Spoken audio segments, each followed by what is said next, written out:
Glória a Deus. Meus irmãos, podemos assentar. Saúdo a todos os meus irmãos na paz do Senhor Jesus. Primeiro livro das Crônicas, capítulo de número 13, versículo de número 9. Quando chegaram à eira de Quidom, vamos ler a partir do versículo 7. Puseram a arca de Deus num carro novo e a levaram da casa de Abinadab, e Uzá e Aiô guiavam o carro. Davi e todo Israel alegravam-se perante Deus com todo o seu empenho, e com cânticos, com harpas, com alaúdes, como também com símbolos e com trombetas. Quando chegaram à eira de Quidom, estendeu Uzá a mão para segurar a arca, porque os bois tropeçavam.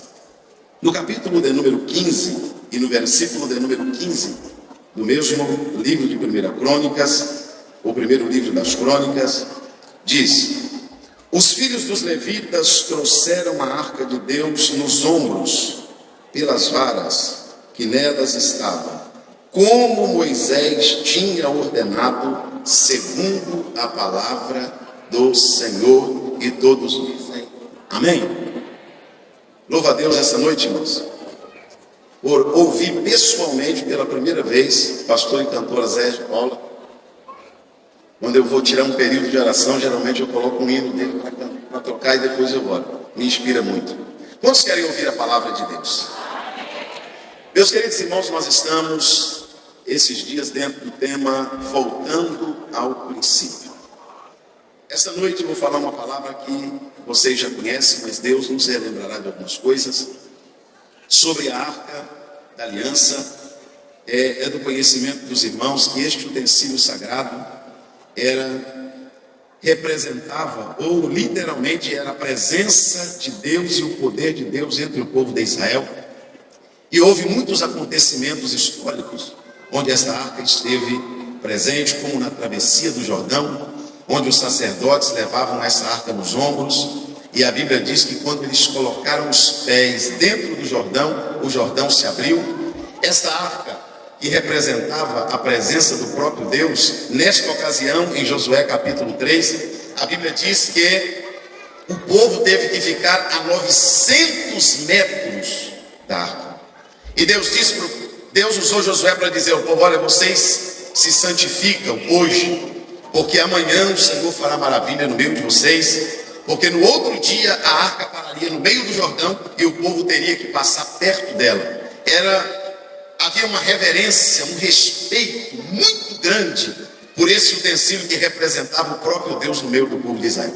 Mas no capítulo 4 do primeiro livro de Samuel e no capítulo de número 5, nós vamos encontrar um episódio onde essa arca agora estava já na cidade de Siló, na época do sacerdote Eli, e houve uma guerra dos filisteus com o povo de Israel.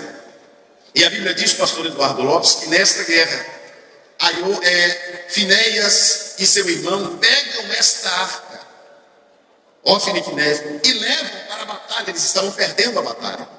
Quando chega lá no lugar da batalha, esta arca é tomada pelos filisteus, porque o povo estava em desobediência. E esta arca é roubada de Israel.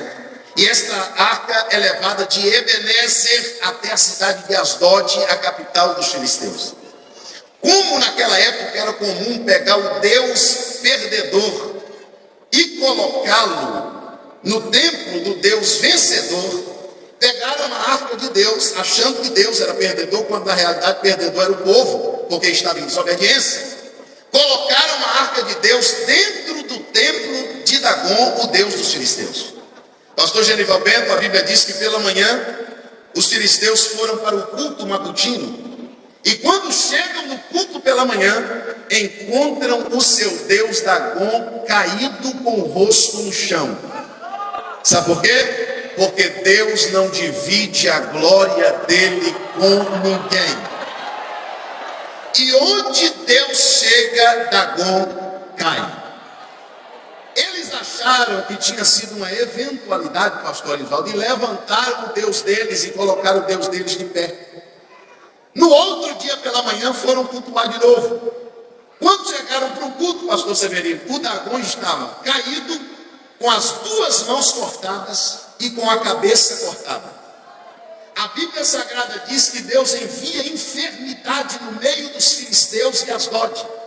Os filisteus de Asdod agora se sentem preocupados porque aquela pestilência, aquela doença não sai do meio deles, porque Deus estava dando um aviso para os filisteus.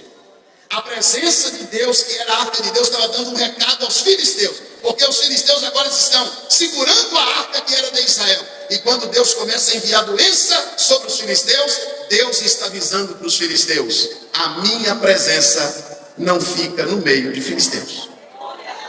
A minha presença não vai ficar aqui. Eu vou sair daqui. Pegaram a arca de Deus, enviaram a arca de Deus para a cidade de Gate. Quando chega na cidade de Gate, pastor Reinaldo, Deus envia também enfermidade sobre os moradores de Gate. Quando os moradores de Gate vêem que não tem solução, pegam a arca e mandam para a cidade de Ecrom. Quando chega na cidade de Ecrom, os moradores de Ecrom resolvem fazer uma reunião. Os servos de Dagon, os servos dos deuses daquele país, fazem uma reunião. Não temos como ficar com essa presença aqui, com essa arca aqui.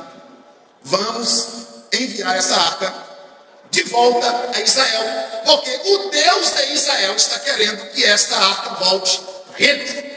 Aí a Bíblia diz que eles fizeram um teste. Qual teste? Nós vamos pegar duas vacas que acabaram de criar e que não deixam o bezerro por nada. E nós vamos pegar estas vacas e vamos colocá-las num carro. E dentro desse carro nós vamos colocar a arca. E junto com a arca nós vamos colocar um cofre. E dentro desse cofre nós vamos colocar os presentes que nós estamos oferecendo ao Deus de Israel para que eles nos perdoem. Agora tem uma coisa: se as vacas não forem, nós não sabemos fazer mais. Agora, se a arca for embora, se as vacas levar a arca embora para o rumo de Israel, é porque verdadeiramente foi o Deus de Israel que mandou essa pestilência sobre nós, e Ele está querendo que esta presença volte para o seu povo, essa arca volte para o seu povo. Pegaram a arca e colocaram em cima do carro, e quando soltaram as vacas, vaca não tem GPS, vaca não conhece mapa, vaca não é racional, mas a Bíblia diz que elas iam caminhando e berrando, sentido a Israel. Levante uma das suas mãos aos céus. A presença de Deus tem tanta vontade de estar no meio do seu povo, que nem a vaca errou o caminho quando estava levando a arca de volta. Quando a presença de Deus sai do céu, ela não fica procurando, ela sabe para onde vir. E esta noite ela está entre nós, você pode glorificar a Deus. A arca de Deus chega à cidade de Bet-Semes. Bet-Semes era uma cidade que ficava no limite de Israel, mas já era uma cidade de Israel. Quando a arca de Deus chega na cidade de Bet-Semes, os moradores de Bet-Semes fazem uma festa tão grande que eles matam a vaca, eles quebram o carro e eles oferecem as vacas em holocaustos a Deus. E a Bíblia diz que eles se alegraram e com grande júbilo disseram: a arca de Deus voltou para nós. E a Bíblia diz que cometeram a loucura de abrir a arca de Deus. E quando abriram a arca, coisa que eles não podiam fazer, morreu 50.070 homens na hora. E quando morreu 50.070 homens na hora, os crentes de Bet-Semes se reuniram. Fizeram uma reunião, a igreja de Bet-Semes fez uma reunião e disse: Deus é muito santo. Quem pode subsistir diante de um Deus tão santo como esse? Quer saber de uma coisa? Disseram, pastor Genival: nós não queremos esta arca aqui. Nós vamos mandar esta arca embora para outra igreja, porque Deus é santo demais para ser servido. Deus exige demais. Como pode um Deus ser tão santo, tão rigoroso? Porque os crentes de Bet-Semes são aqueles que reclamam: a doutrina é pesada demais, pastor, eu vou congregar em outra igreja. Os crentes de Bet-Semes reclamam: não, tem que orar muito, tem que ser assim, tem que ser assado, não pode isso, não pode aquilo. Mas tem alguém que paga qualquer preço para ter esta arca por perto. Tem alguém que faz qualquer coisa para Deus não sair de perto dele. Levante as suas duas mãos aos céus. Alabara série me calamaias. Segure a mão levantada só um minuto aos céus, por favor. Eu acredito que não tem crente de Bet-Semes aqui. Crentes que estão reclamando que Deus é santo demais para ser servido. Não mude de igreja, não mude de palavra, não mude de doutrina. Paga o preço que for preciso pagar, mas tenha a arca de Deus por perto. Nada substitui a presença de Deus. E se isso é verdade, você pode glorificá-lo esta noite, porque a arca de Deus quer ficar junto do seu povo. Não queremos arca. Deus é muito santo para ser servido. Pegamos essa arca e mandamos essa arca para Kiriat Jearim. Vamos mandar essa arca para outro lugar. Oh, meus irmãos, quem anda por aí sabe. Tem igreja que não tem mais arca. Tem lugar que você já não sente mais o coração queimando, o corpo arrepiando, os olhos lacrimejando. Tem culto por aí tão ruim que até Jesus quer que acabe. Até Jesus quer que o pastor dê a benção. E tão ruim que é. Sabe por quê? Porque culto só tem graça quando tem presença. É verdade ou não é, meus irmãos? Sem presença de Deus, o culto é sem graça. Eu sei que tem gente aqui que está pagando o preço para se manter. Mas tem uma coisa, tem uma vantagem. Você não precisa fazer força para sentir Deus. Você sente Deus com facilidade. A Bíblia Sagrada diz que mandaram esta arca para Kiriat Jearim. Quando esta arca chega na cidade de Kiriat Jearim, ela vai para a casa de um homem chamado Abinadab. Consagram o seu filho a sacerdote, Eleazar. E esta arca fica na casa de Abinadab exatamente por 20 anos. 20 anos. Quantos anos, irmãos? Israel ficou 20 anos sem esta arca.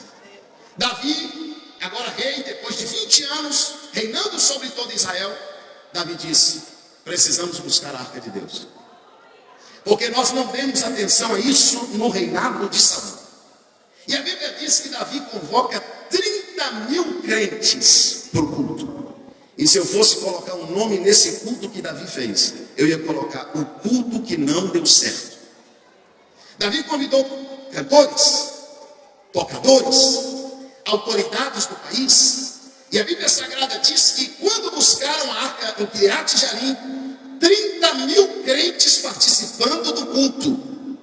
A Bíblia diz que aconteceu algo que não era para acontecer. A arca foi colocada em um carro novo. Diga comigo assim: carro novo.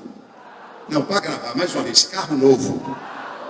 Só que esta arca, que foi colocada no carro novo, Moisés disse que ela só poderia ser carregada nos ombros pelos levitas da casa de Arão.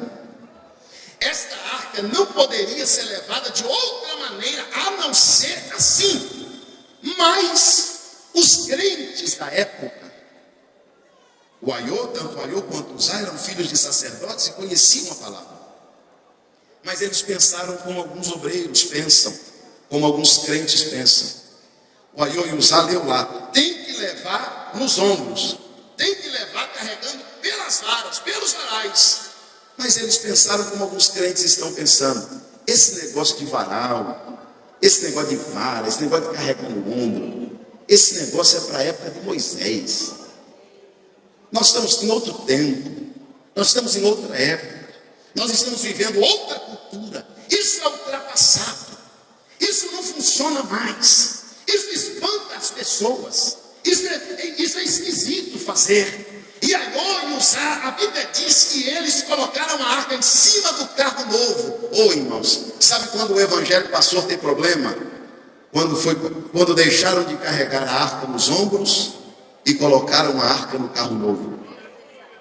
Porque tem gente querendo modernizar o que Deus não aceita.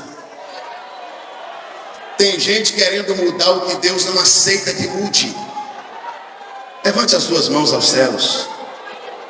Sabe por que você ainda passa por provações, por lutas? Sabe por que você ainda chora, como ouvi os pastores chorando aqui na hora do louvor, que o pastor Oséias Paulo estava cantando? Porque só quem carrega no ombro sabe o peso que é. Só quem carrega nos ombros sabe que é pesado. Mas construíram um carro novo. Graças a Deus, os irmãos desta igreja ainda são referência no nosso país. Mas tem lugar que a arca já está no carro novo faz muito tempo. Pastor, qual é o problema do carro novo? A Bíblia diz que quando a arca estava no carro novo, Aiô e Uzá guiavam o carro. Quem guiava o carro era o Aiô e Uzá. Mas quem levava a arca eram os bois. O problema do carro novo é que ninguém sente peso. O problema do carro novo é que no carro novo não tem cruz. No carro novo não tem que negar a si mesmo. No carro novo você chega como está e fica como quiser. No carro novo não tem doutrina. No carro novo não tem ensinamento. No carro novo não tem disciplina. No carro novo não tem palavra de exortação. No carro novo não tem palavra dura. No carro novo não. Levante as suas mãos. Eu sinto o testemunho do Espírito Santo. O problema do carro novo é que não tem peso. O problema do carro novo é que você pode fazer. E quem guia o carro novo não é Deus. Quem guia o carro novo é os homens. E quando o carro é guiado pelos homens, o boi vai tropeçar na eira. Louve a Deus por ainda carregar a arca nos ombros. Eu vou fazer um apelo a vocês. Levante as suas mãos bem alto e segura por 1 minuto levantado aos céus. Eu quero parabenizar os crentes que aprenderam e estão naquilo que aprenderam. Eu quero parabenizar os irmãos que aprenderam e não abriram mão do que aprenderam. Eu quero glorificar a Deus pela vida dos irmãos que aprenderam e estão ensinando os que não aprenderam. Porque Deus está dizendo, passou séculos, passou anos, mas ainda tem que carregar no ombro. Eu não quero carro novo. O Espírito Santo está dizendo através da palavra, a mudança trouxe problema. Algumas mudanças trouxe prejuízos. Eu quero do jeito antigo. É antigo, mas funciona. É antigo, mas dá certo. É antigo, mas Deus vem. É antigo, mas Deus faz. Você concorda com a palavra de Deus? Você pode glorificá-lo esta noite. Vamos voltar ao princípio da adoração.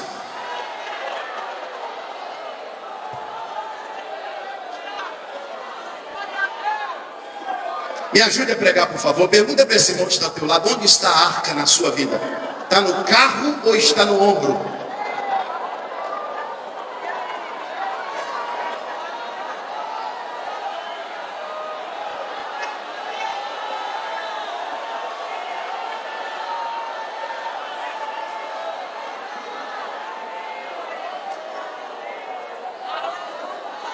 Evangelho de carro novo é evangelho empurrado para a barriga, sem responsabilidade. Mas eu tenho uma palavra para te dar. Eu sei que talvez está servindo só de advertência para você. Mas a Bíblia diz que Aiô e Uzá guiavam o carro. Olha, irmãos, pastor Eduardo Lopes me contava pelo caminho sobre as suas viagens. Nós vamos em alguns lugares. Eu fui num culto esses dias. Não tinha luz assim branca, as luzes eram coloridas, saía fumaça do chão. O irmão disse para mim: pastor, primeiro a dança, depois a palavra. Os irmãos vão dançar, depois o senhor prega. É carro novo. Pensa num culto que você tem que carregar nas costas. Pensa num culto que você se sente sozinho. Sozinho. E Jesus, será que não tem meia dúzia de crente aqui comigo? Ei, é difícil. Não é fácil. Mas do jeito de Deus é do jeito que funciona. Do jeito de Deus é do jeito que dá certo. Do jeito de Deus é o jeito que Deus se manifesta. Você pode glorificar a Deus por isso. Pastor Zé de Paula disse que já passou 100 anos. É verdade, já passou 100 anos e tem algumas coisas que Deus está dizendo, não é para mudar. Você vai ter que nadar contra a maré. Você vai ter que enfrentar uma grande multidão de pessoas que comungam a mesma fé, mas que tiraram a arca do ombro e colocaram no carro. Só que tem um grande prejuízo em colocar a arca no carro. Qual é esse prejuízo, pastor? Os bois escorregam. Os bois tropeçam. Você não entendeu, mas eu vou explicar. Sabe o que Deus está dizendo aqui aos meus amigos, aos meus pais na fé, aos meus pastores, aos meus irmãos? Enquanto você levar a arca no ombro, eu não permito que você tropece. Enquanto você levar a arca no ombro, eu te garanto de pé. Enquanto você levar a arca no ombro, eu te sustento com a minha mão. Mas ele também me trouxe aqui esta noite para te dizer, eu não me responsabilizo pelos bois. Os bois vão tropeçar na eira. Pastor fulano, a igreja tal, o pastor está falindo, caiu, não sei o que. Pode ir lá conferir. A arca está no carro. Tem gente que entrou aqui esta noite, o suor está descendo. Você está enfrentando pessoas obstinadas, que batem de confronto ao que você prega e ao que você fala. Eu estou pregando aqui para uma geração que está enfrentando uma outra geração. Mas Deus te trouxe aqui esta noite para te dizer, a arca é pesada, mas eu te dou graça. Levante a mão, porque uma porção de graça de Deus está descendo aqui. Deus vai te dar graça para permanecer. Deus vai te dar graça para continuar pregando a verdade. Muda A, muda B, muda C, muda D. Mas Deus está dizendo aqui, eu quero no ombro, no ombro, no ombro, no ombro, no ombro, no ombro. Não muda, não muda, não muda. Aleluia.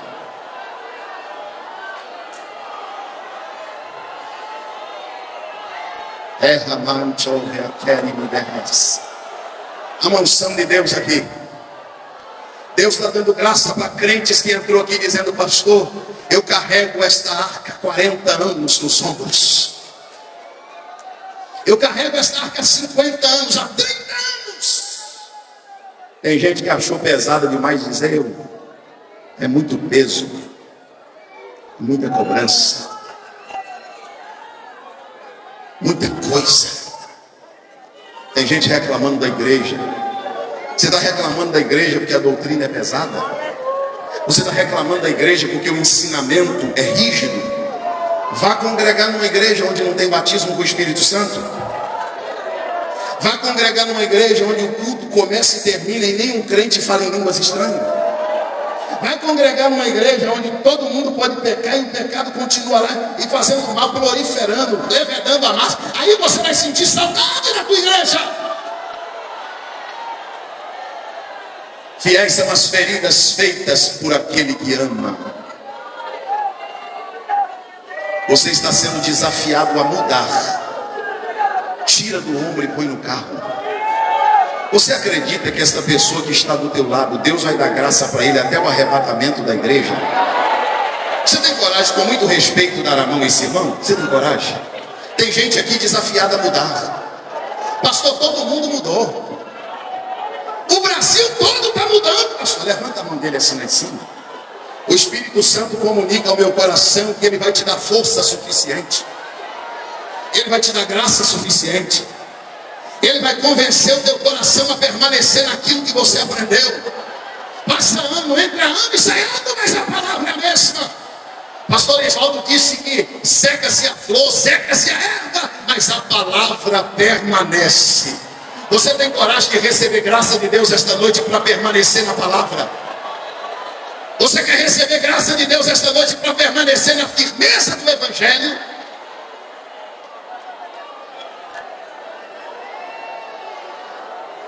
Deus vai te dar graça.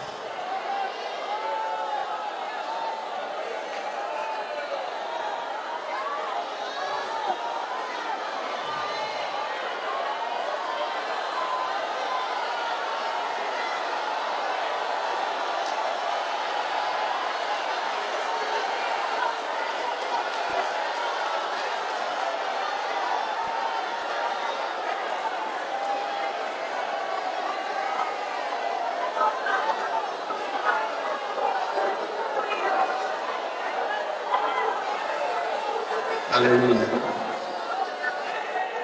A presença de Deus é real neste lugar. Continue levando nos ombros. Evangelho de carro novo não tem curso. Aí é muito fácil. É por isso que ser crente virou moda. É por isso que ser crente é chique. Claro, você vai para um lugar onde o boi carrega. Não tem peso, você só toca. Você só guia. Chegou na eira, o boi tropeçou. Tem crentes aqui que estão de pé há tantos anos, não é porque é melhor do que ninguém. É porque está fazendo do jeito que Deus mandou. E enquanto você fizer do jeito que Deus mandou, Ele te garante. Podem te chamar de quadrado, de careta, de besta, de ultrapassado, de fanático. O que importa é sentir isso aí que você está sentindo. O importante é falar essa língua que você está falando. Lá no carro novo não tem isso não. Tem não. Para ter essa presença vale a pena carregar a arca, seja qual for o seu peso. Quando os bois tropeçam, a arca balança no carro. Davi tinha certeza absoluta que estava agradando a Deus.